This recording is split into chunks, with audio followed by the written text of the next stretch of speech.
because what we're doing in the workshop today, you will not only see in the legislative history assignment, assignment 3, but you will also see on the exam. You'll be filling in a chart that will be in both places. But again, since you have an event, and it just worked out that way in the class, if you want to work it out that way, that's fine. Excuse me. Okay, so moving right along. Last time we talked at length about the legislative process, and more specifically the documents that were produced in the legislative process. And what I suggested to you is that the keys to understanding legislative history research, your upgraded assignment here, is to understand that process. So we saw our wonderful little cartoon with I'm Just a Bill, and we saw how the bill went through the process and the different documents that were produced. Understand those documents. Truly, if you understand what those documents are, what they look like, in other words, their abbreviation, so when you're reading, you'll say, oh, look, Congrec, that's Congressional Record. Those are the debates in Congress. If you can make that association just about that quickly, you'll be at least 50% the way there, if not more. And so that's in the key to legislative history research. That's 1 and 2. Talked about knowing a couple of good sources. Going to look at some of those today before we do our workshop. And to use those sources, know how to find the all-important public law number. Now, public law number we're talking about for federal legislative history research. We're talking about state session law numbers for any state legislative history research. And we'll be talking in much more detail about state legislative history research next week. But you want to find that public law number or that state session law number. And again, a public law is the federal version of the federal name for a session law. The session law is just the generic name for the law as it was passed by the legislature and signed by the executive. Okay. So when you're doing legislative history research, you're going to, like, as with any research really, you're going to need to determine how much do I really need to know? Do I need to just get a quick sense of what this language means, if there even is anything out there? Because bear in mind, just because you're confused or there's an issue regarding your client about particular language in a statute, it doesn't mean that Congress or the state legislature ever discussed it. You may have wanted them to and thought, well, they really should have, but no guarantee. So do you want to just do what I call quick and dirty research, in this case legislative history research, or do you really need to look through everything to see if there's possibly any mention anywhere, whether it was some senator standing on the Senate floor saying, I think that this language is terrible, or anywhere else? And that's going to determine what you check first and what you check overall. Remember, any sort of congressional intent research, the best place to begin, however much time you need to spend, whether it's quick and dirty or full boil the ocean, the best place to start are the congressional reports, either the House reports or the Senate reports, whatever got produced in your particular public law. So that's where you want to start, and again, so you'll determine what kind of research you need to do and then figure out where might I need to go. Okay, so what I'm going to do is go through some of the resources that are mentioned, since we spent most of our time all of our time last class talking about Roman numeral 1 and 2 on our key to legislative history research. Today we will focus on 3 and 4, how to find the all-important public law number, although we've talked a lot about that already, but we'll review and talk a little and go into a little bit more detail. Okay, so some of the resources. I'm going in order from least, need to do the least amount of research to need to boil the ocean at the other end of the spectrum. So I'm starting here with good old Bloomberg. And where would you suggest, if you weren't quite sure where to start in Bloomberg, where would you click on first? Search and browse. Any other thoughts? No, that's Or, I mean, I guess depending on which law you're looking at, like federal law, state law. Okay, so you're looking down here. Actually, I haven't done the federal law approach. We'll look at search and browse in a sec. There are any number of ways of approaching that. Search and browse is good. See, notice federal, when I clicked on federal law, that brought up search and browse. Honestly, my first thought was legislative and regulatory. There's no right answer. What I'm going to try to do over the next couple of classes is also go through a strategy on how to investigate databases that you're not that familiar with, because I can stand here and show you here's how to use Bloomberg and here's how to use Lexis and Westlaw and a bunch of websites, and next month, next year, tomorrow, they'll change and everything I showed you will have been obsolete. So you want to start to develop a process. Well, process is probably too formal a word. Technique for investigating. So basically, making your best guess. Search and all of the guesses so far. Search and browse, federal law, my guess, legislative and regulatory, all good guesses. And then essentially, okay, federal legislative, let's see. And we have U.S. public laws and statutes at large. Mind you, I haven't done this before because that wasn't my first guess, but that's okay. And Bloomberg's slow.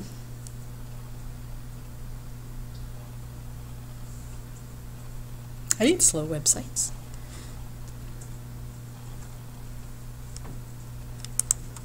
Oops, sorry about that. Okay, let's go to legislative and regulatory. And the other technique, honestly, don't try just one. Internal server error. This is just... Okay. So I would have tried legislative and regulatory and searched legislative and been a little persistent when computers give me annoying messages. And following my nose, U.S. Congress, and then I would pick one or the other of U.S. House of Representatives, Senate, and basically what I'd see here is a listing of the various types of documents that we've talked about, knowing that committee reports probably where I want to start. And the other technique I want to point out is I will always look at the I-link. What's the coverage? Because I'm talking research in abstract. You're not going to be doing research in abstract. You're going to have a section. You're going to have a code section, and you're going to have, I want to find legislative history, the legislative intent of this particular language. You will have found, to use Bloomberg, you would have had to find your public law number, find references to Senate reports or House reports, and then see if they cover it. So notice the coverage 1995 to current. So again, another technique for investigating any database website, if they have the information link, is to find out exactly what does it cover. Because if you had a report from prior to 1995, Bloomberg would not be the place to go. And so Bloomberg is the place to go if you want to look at a specific document, as I said, or you just need to look at a report because you're doing quick and dirty intent research. Likewise, Congress.gov. We've looked at Congress.gov when we looked at the list of public laws, and the way we got to the public laws, again, we would need to know the all-important public law number, and I'll be getting to that in just a little bit.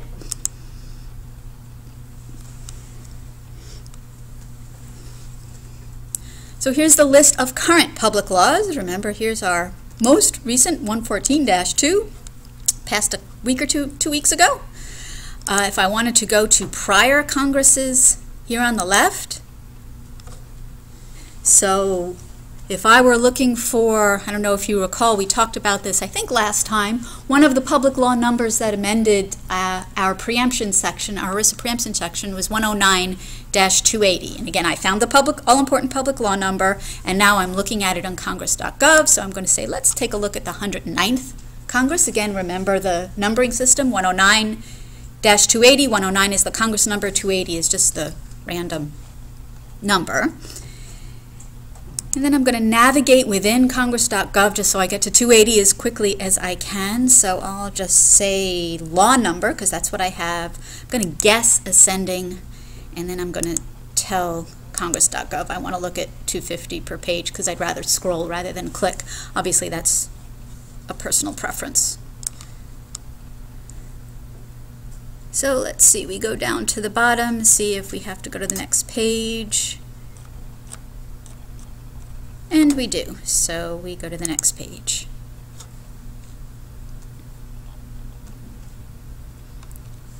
And just point of interest. Half an hour ago when I was setting up the tabs here, I could not get into congress.gov. It was giving me an internal error, you know, one of those annoying 404, 203, whatever the number is message. One of the drawbacks to doing research and relying on research online. Thankfully, it came back up just in time. Oop, I went too far. No, I didn't. Okay, so here's 109-280, Pension Protection Act, kind of makes sense. I don't see anything from a legislative history document standpoint listed here. I'll go into the actual, click on the bill number, and basically, I still don't see anything. And this is going to happen with any of these resources. One of the things I mentioned several times last class, and I'll probably mention it several times today, is that all of these resources are very hit or miss. Like you saw in Bloomberg, goes back to 95.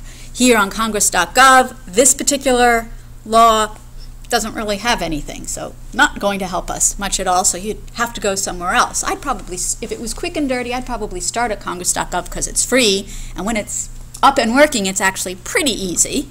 But as you see, it doesn't always have materials, any materials or materials of interest.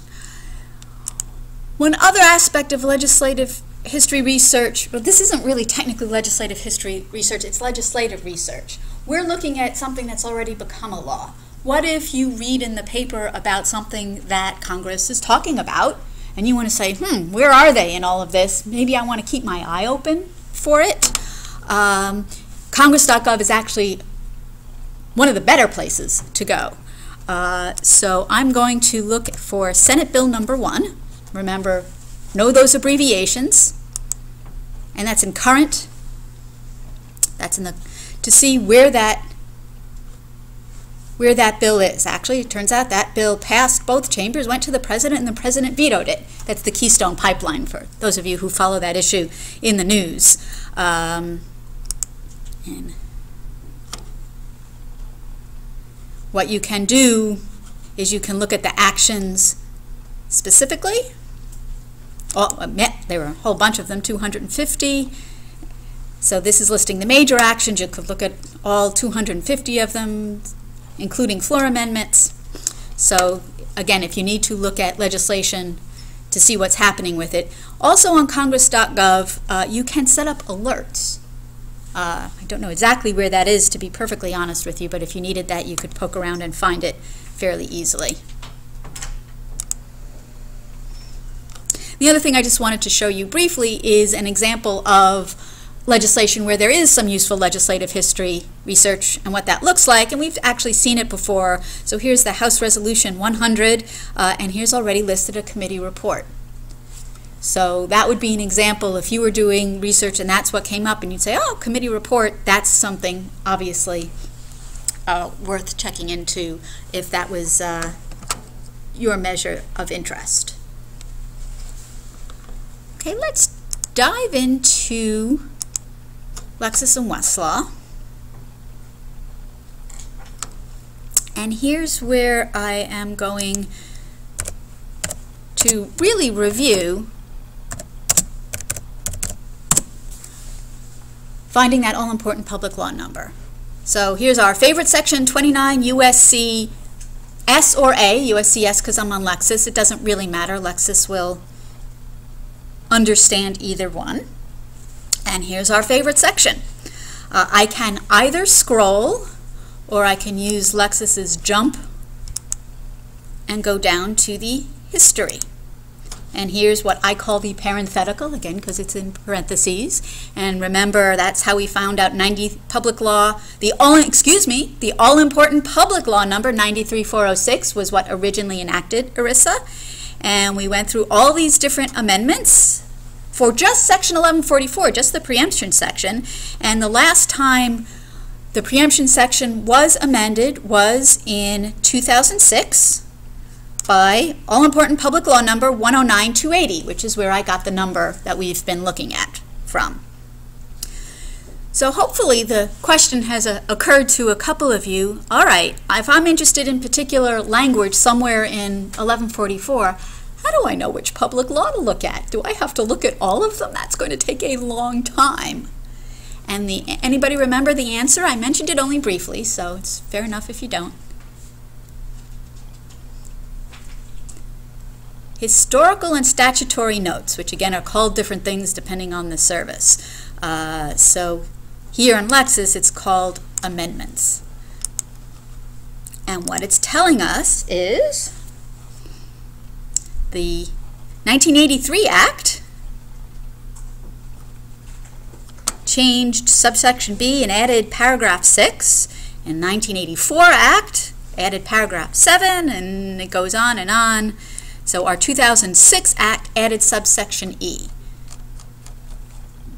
So if my language, preemption of conflicting state regulations, if for whatever reason that language, some of that language I wanted to research why that language is what it is and what Congress had in mind and what its intent was, I would scan through these amendments, at least it's called amendments on Lexis, and look for where subparagraph E was mentioned in any of these public laws, and those would be the public laws that I would look at. Actually, I'd look at the most recent first, because if a more recent one changed an older one, if I care about the language today, I don't really care what it said 10 years ago, I care what it says now. So I would be looking at the public law from 2006, which, back up here in the parenthetical, I learn is all-important public law number 109-280. So our new, I gave it out, you may remember I gave this out to you last time. It's new and improved, or really improved, not new. And the improvement I made was on Roman numeral 4, how to find the all-important public law number, and I added a little subheading, look in historical and statutory notes to determine which amendment affected particular section or subsection. And again, I'm calling them historical and statutory notes because that's typically what it's called.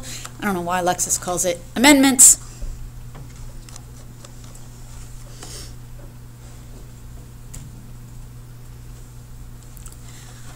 So once we have our all-important public law number here on Lexis, scroll back down to it, I can click on it, and it should bring me, it brings me to two separate entries. One apparently is miscellaneous technical corrections. You're usually not interested in that. You're interested in the actual act. So if I click on that, and what I see here on the right, I can see that bill tracking. Again, I can see how this became law. And I see something called CIS legislative history. CIS is the predecessor to ProQuest congressional. We'll look at it again today, but we looked at it last time. So what CIS legislative history does for us on Lexis, and this is only on Lexis, is it gives us a summary, and then it gives us references to pretty much all of the relevant documents. So this would be a boil the ocean approach. I can look at all of the congressional record, all of the debate in the House and Senate, I could look at related debate. I hear at least references to the reports. Unfortunately, it's typically not links. Again, you'd have to get the report number and find it someplace else. And again, don't ask somebody for help when you get to that stage. So here's the report number. If I wanted to look at this, I would. And so that's legislative history on Lexis. If you can remember to click through all those click-throughs. Another way to go, and again, along the lines of learning a new database, Lexis Advanced recently totally revamped what it looked like. It did not look like this last year. It did this, it doesn't matter when, but it's relatively new. So in trying to learn my way around with Lexis, at least as it looks today, I can't promise you what it'll look like a year from now. I go to Browse and I go to Sources. And then I figure out, okay, what is it that I want to learn about? Well, I want to learn about legislative history.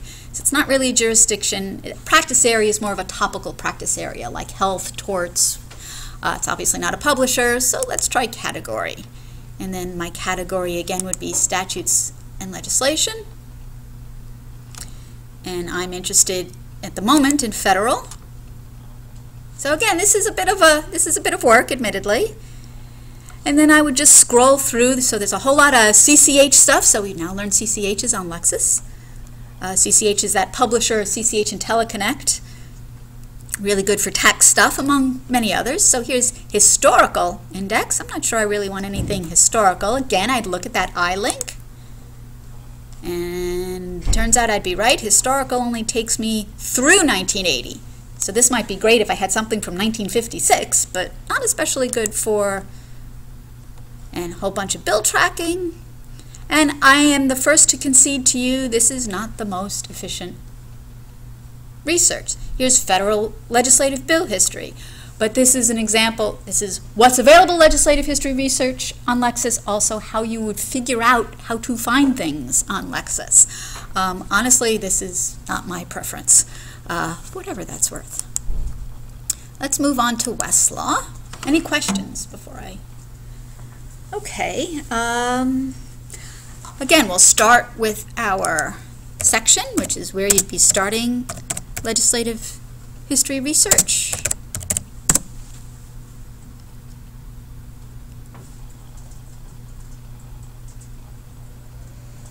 And here on Westlaw, there's a History tab. And you may or may not remember what I like to call the parenthetical. Westlaw calls credits, but you actually don't see the credits here.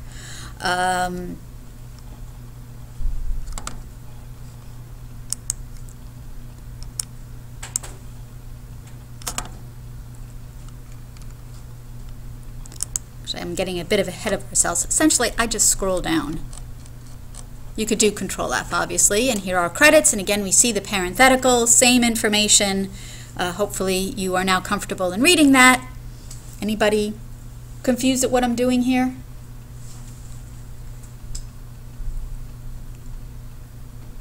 So let's see if we can get to the credits from there. No, you can't get to the credits from there either. Shame on Westlaw. What you do want to know about, though, is editor and reviser's notes. They call it editor's reviser's notes when you click on the History tab, and then you get down, and it's called, ta-da, historical and statutory notes. So that's where you would, with all those public law numbers, how do I know which one to look at so I don't have to look at a dozen of them? This is where you would go. Again, Lexis calls it history. Why they can't get their names straight, I don't know. But anyway, and here you would find out, okay, actually, they're giving us some links to reports. That's nice. If you scroll down, again, actually, scroll down a little bit further, Westlaw also calls it amendments, and it's telling us, again, 2006 amendment, public law, 109-280, added subsection E. So again, remember the historical and statutory notes called history, called amendments. Just sort of scroll down past the parenthetical and you'll find it eventually. Questions?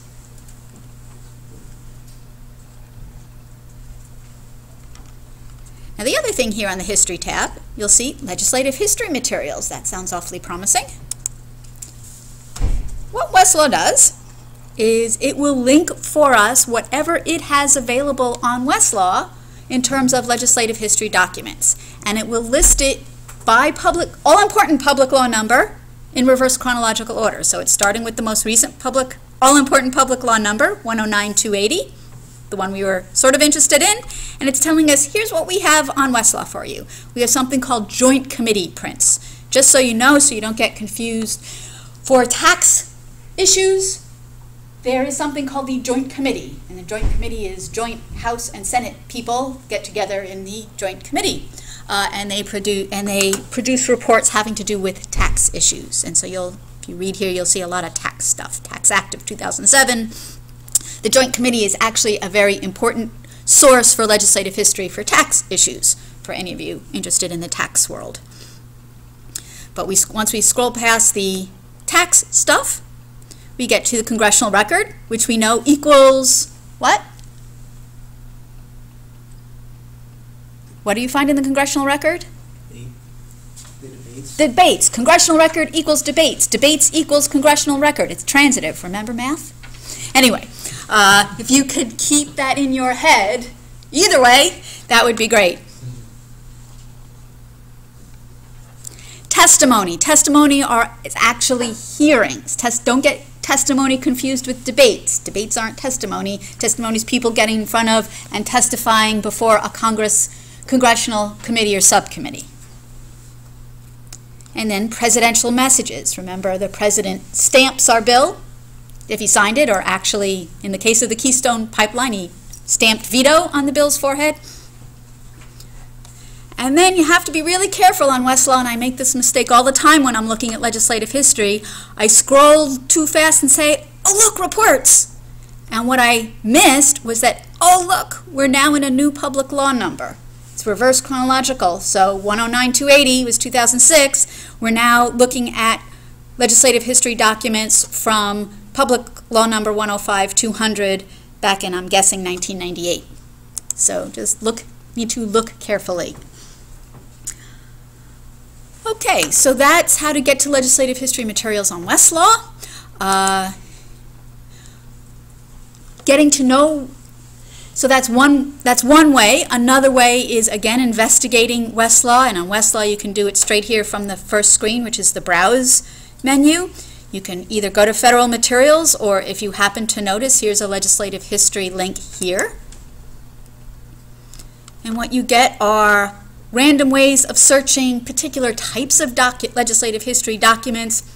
Not sure especially how much you would need this. Notice our friend UScan is here. I kept on telling you UScan's on Westlaw because it's published by West. Well, here it is. Notice here that legislative history, United States Code. That should be good, right?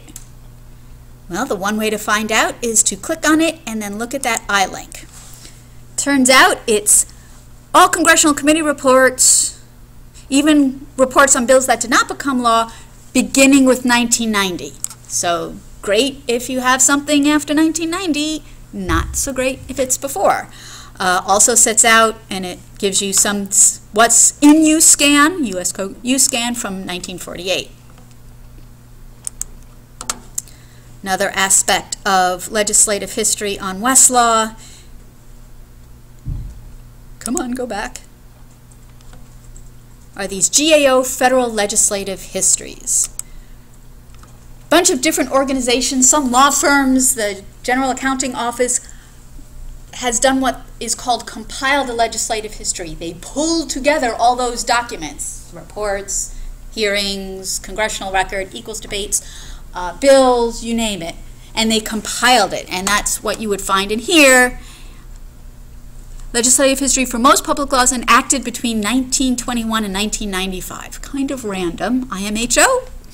Get more detail. Again, that wonderful I-link. So you could take a look. Again, this legislative history stuff is all over the map. There's no one place to go, unfortunately. So that's why if you understand the documents, figure out what you need, and then ask for help on where to find it. You could play around, so I'm giving you some sense of how to play around if you like to do that. Okay, moving along the spectrum in terms of how in-depth research you're going to go. We're now going to look at Hein Online. Now remember, to get to Hein Online, we start at the Law Library homepage. We go to Topic List, and we click on Hein Online.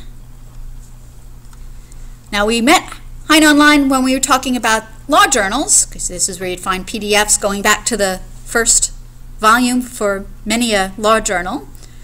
But another library on Hein Online is the Federal Legislative History Library. And the main point of interest is the Federal Legislative History Title Collection. What this is, I mentioned we looked at the GAO compiled legislative histories on Westlaw. This is a whole bunch of other compiled federal legislative histories, some compiled by Arnold and Porter, law firm down in D.C. Some probably compiled by the GAO, General Accounting Office. You can see here's Covington and Burling, another D.C. Law firm. And it's organized. You could look by title. Honestly, you could try popular names, so if you knew ERISA, but I find that knowing the all-important public law number really helps, because you don't know if you have the popular name table, popular name exactly right, and who knows what they title the publication. And one of the few disadvantages of Hein Online is it's on the slow side.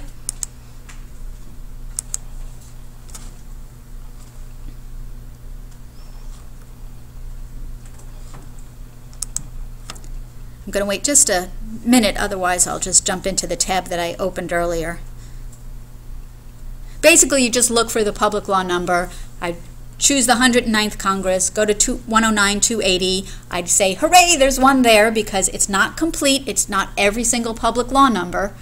So you may not find your public law number, which means you're just not going to be able to take advantage of Hein Online. Okay, so there you can see, now that I've talked you through it. So there's 109. And like I said, hooray, 109-280. And this looks to be the same. I don't know why it's listed twice, so click on one. And so here's the compiled legislative history for 109-280. And there are 11 volumes. That's a whole lot to look through. What I might do is look at the cumulative contents if I want to just go to reports, or at least I just want to start there. But the one really, really useful, cool thing about Hein Online that's not really true anywhere else, which is why if you do have a comprehensive legislative history research project to do,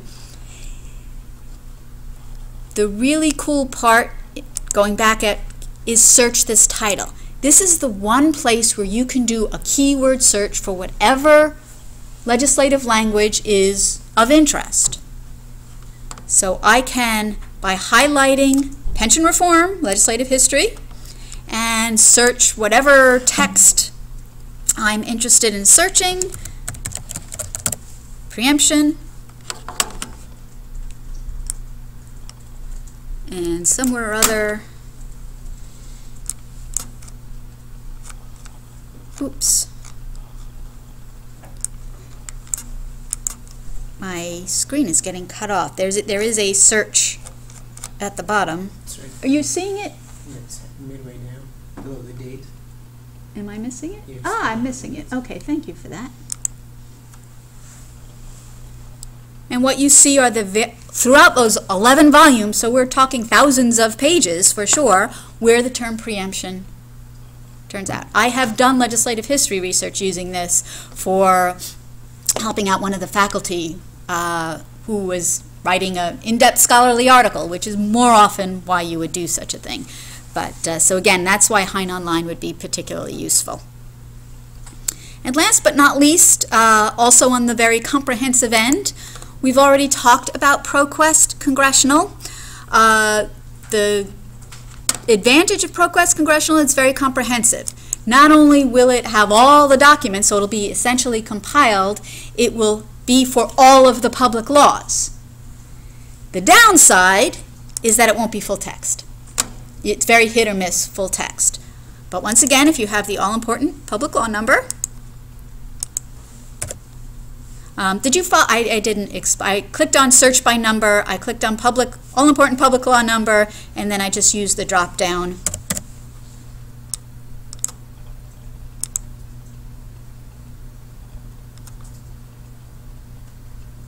And again, to review what we talked about last time, here's the search results. What I'm interested in, at least from a compiled legislative history, is to click on legislative history here on the right.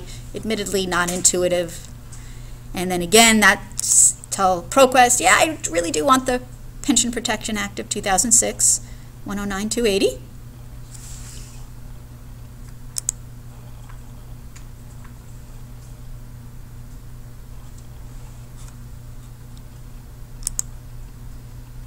Yeah, it's just taking its time. And so again, here you see all of the debates equals what? Congressional record. Bingo. So again, you see the links, and here actually you do get links. You see the different bill versions, and scrolling, you'll see all the documents not only prepared during that Congress, but prior Congresses that considered this measure. So it's really everything soup to nuts. But again, unfortunately, very hit or miss when it comes linking to the full text. So get your documents numbers of interest if they don't have the full text, and then either play around with whatever resource you have available to see if you can find it, or come ask somebody for help. Any questions?